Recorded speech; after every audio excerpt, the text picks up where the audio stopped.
Halo semuanya, salam damai Kristus bagi kita semua.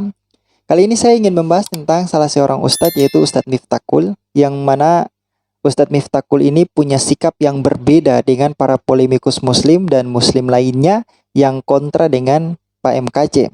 Jadi beliau ini punya cara pandang yang berbeda atas kasus dari Pak MKC yang berbicara tentang iman Islam dan mengubah kata-kata seperti Assalamualaikum warahmatullahi Yesus dan seterusnya.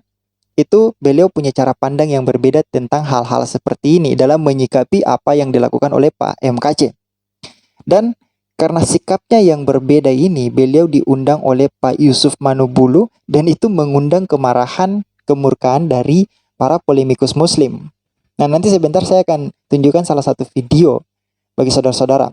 Nah, kita lihat bahwa sikap yang berbeda yang ditujukan oleh Pak Miftahul, Ustadz Miftahul ini terhadap apa yang dilakukan oleh Pak MKC itu dituliskan di salah satu akun Facebooknya.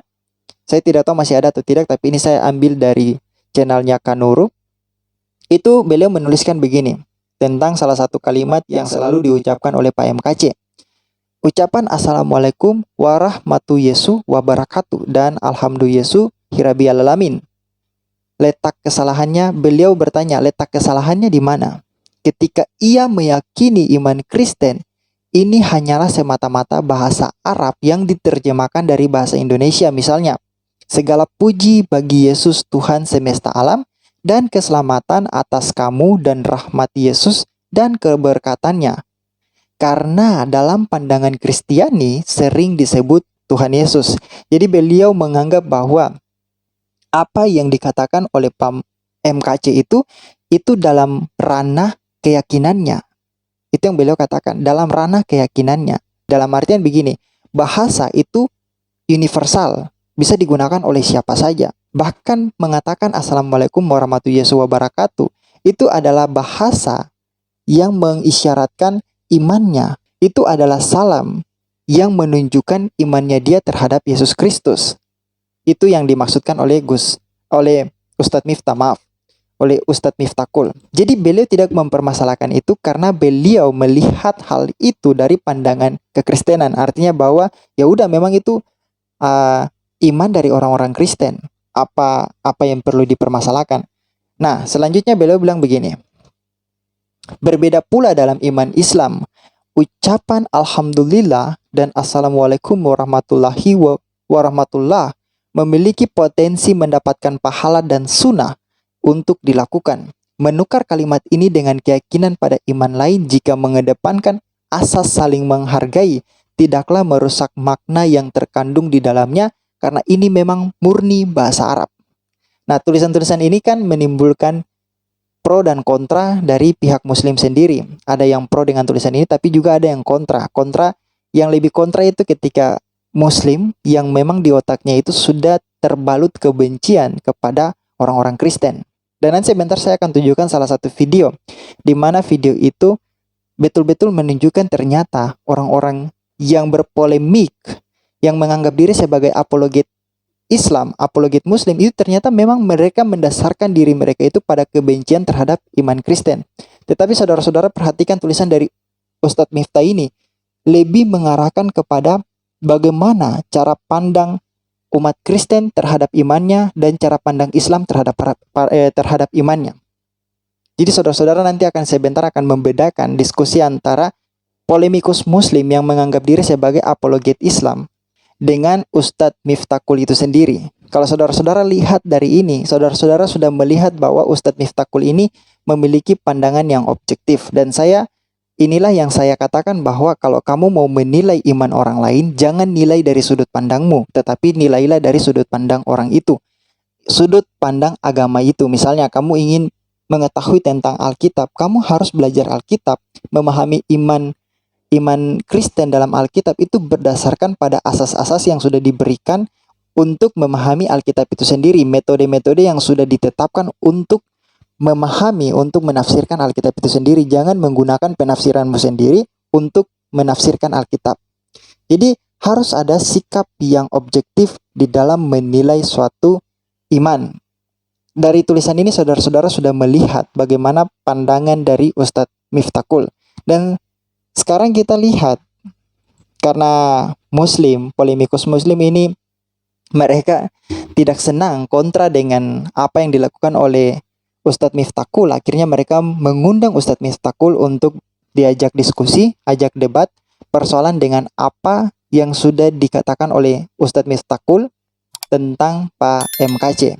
Mari kita lihat diskusi antara Ustadz Miftakul atau debat antara Ustadz Miftakul dengan orang-orang yang menganggap diri sebagai apologet Muslim, para polemikus Muslim, seperti Zulkifli Abbas. Mari kita simak videonya supaya kita tahu. Yang dimana ada dua pro kontra pandangan di antara ini. Mungkin siapa ini? Ustadz Zuma atau Bro Miftah? Ya, saya dulu. Silakan. Jadi gini, Bro Miftah ya. Iya, silakan. Kita tidak bisa menutup mata, dan kami juga tidak bisa mengatakan bahwa saudara ini tidak paham siapa KC ini. Ya, adalah satu informasi baru kalau misalnya saudara tidak kenal beliau. Nah, kita ini di satu negara ya, kita di Indonesia ini majemuk, dan kita tahu Islam itu agama syiar. Mereka juga syiar. Dan kehadiran mereka, terutama si KC ini, itu adalah bagaimana bisa mencari yang mereka katakan sebagai domba-domba tersesat. Sehingga apa kemudian ketika mereka ingin menyerang Al-Quran, dia tidak bisa. Maka kemudian kitab kuning yang dia serang. Untuk apa? Untuk bagaimana bisa merusak akidah generasi Islam. Nah, Anda sebagai orang yang tahu Islam, konon paham Islam, pada saat kita berperang, ya, berperang akidah, berperang pemikiran dengan orang-orang ini, Anda kemudian tampil sebagai pahlawan di tengah-tengah mereka. Sehingga apa yang terjadi? Apa yang kami perjuangkan selama ini, bagaimana kemudian Islam ini bisa dikenal dengan baik oleh orang-orang yang menghujat Islam, Anda tiba-tiba tampil gitu loh, sebagai orang yang membela dia. Yang Anda terangkan itu saya paham, saya ngerti. Biar begini saya juga bisa ngaji. Saya paham apa yang Anda terangkan, saya ngerti. Tapi yang masalahnya sekarang ini adalah kondisi di mana negara kita ini ada dua agama yang saling menyatakan dirinya yang paling benar. Itu loh. Lalu kemudian hujatan-hujatannya itu kan sudah terkait dengan perintah Allah dalam Al-Quran, dengan peringatan Rasulullah dalam hadits. Bagaimana kemudian orang-orang yang menghina Allah, menghina Al-Quran. Kalau Anda mengatakan orang Arab menggunakan juga bahasa Arab, Arab bukan milik orang Islam, atau bahasa Arab bukan milik orang Islam. Kami paham itu, saya ngerti. Tapi masalahnya sekarang adalah hinaan hujatannya terhadap Islam yang Anda iakan. Ya, Anda boleh sekarang Anda bela diri. Oh, saya tidak mengiyakan, tapi faktanya ya, jejak digital itu ada. Anda mengiyakan segala apa yang dilakukan oleh Kosman itu adalah sebuah kebenaran menurut perspektif agamanya dia. Karena agamanya membolehkan, maka sah-sah saja Islam itu diobok-obok dengan cara seperti itu. Sah-sah saja. Kami juga ngerti kalau mereka menceritakan tentang Al-Quran, membahas tentang Rasulullah, membahas tentang Islam di forumnya mereka, di internalnya mereka, ya nggak masalah. Ini di depan umum, di mana dia channelnya itu dikenal adalah sebagai misionaris, orang yang mengajak orang lain murtad. Dia diusir dari kampungnya karena memurtadkan orang-orang di sekelilingnya. Sekarang tiba-tiba Anda dengan nama besar Anda muncul di Manubulu menerangkan bahwa si Kosmon itu tidak salah. Kosmon itu sudah benar. Itu intinya di situ. Maka karena itulah kemudian saya minta pernyataan Anda. Kalau memang Alhamdulillah Yesus itu benar, coba Anda sebutkan. Berani tidak Anda mengatakan pernyataan itu? Pernyataan bahwa Subhana Yesus Rabbul Alam. Bisa tidak Anda menyatakan itu sekarang di depan kita ini? Kalau Anda mengatakan bahwa itu sah-sah saja mereka katakan. Coba Anda katakan Subhana Yesus. Bisa tidak Bro Miftahul mengatakan itu? Sekarang begini, saya kan bukan pendeta atau misionaris. Jadi, untuk apa saya mengucapkan itu di dalam forum yang kita bersama ini adalah Muslim semua. Nah, itu. Jadi boleh saja. Kalau di luar itu ada Kristen, boleh saja saudara mengatakan begitu. Subhana Yesus gitu. Sekarang kan dalam penjelasan ya, dalam perspektif ya gitu, dalam perspektif dialog ya. Masalah keimanan dan keyakinan itu terpulang daripada masing-masing. Lakum dinukum waliyadin, kan begitu. Bagaimana dengan kaidah Islam? Apakah itu dibenarkan? Kan saya sudah katakan tadi, Kan saya bilang, saya tidak sepakat dalam keimanan Islam yang sudah saya pelajari, saya tidak sepakat dengan keimanan Kristiani. Tetapi itu kan perbedaan yang tidak bisa kita rubah, kan gitu. Karena akidah itu bukan persoalan logika, akidah itu feel, ya. Akidah itu syuur dia, zihin dia, sudah dari kedalaman jiwa kita gitu untuk menerima kebenaran itu. Jadi kalau saya katakan, tapi pada kenyataannya, kalau di internalnya kita, di internalnya kita, Anda mengatakan seperti ini. Tapi pada kenyataannya, pada saat Anda hadir di tempat itu, Anda mengiyakan bahwa itu sah-sah saja. Iya, karena saya sampaikan pada mereka kan sesuai prinsip Kristiani, imani dalam bahasa Arab itu ya sah. Karena itu kan bahasa milik semua umat, bahasa Arab. Nah, justru itulah yang menyakitkan umat Islam, pernyataan saudara itu. Saudara-saudara perhatikan, di mana Ustadz Miftakul itu sudah menjelaskan bahwa dari sudut pandang Kristiani mengatakan hal tersebut yang meninggikan Yesus Kristus sebagai Tuhan itu sah. Itu dalam pandangan Kristiani. Sekalipun Ustadz Miftakul tidak setuju dengan pandangan Kristiani yang menuhankan Yesus Kristus, itu persoalan lain, itu persoalan agama Islam. Jadi, saudara sudah lihat kan, Ustadz Miftakul itu melihat Kristen dari pandangan Kristen, tapi Zulkifli Abbas ini saya rasa karena memang dia sudah sangat membenci kekristenan, makanya dia harus memaksakan pandangannya dari Islam kepada kekristenan.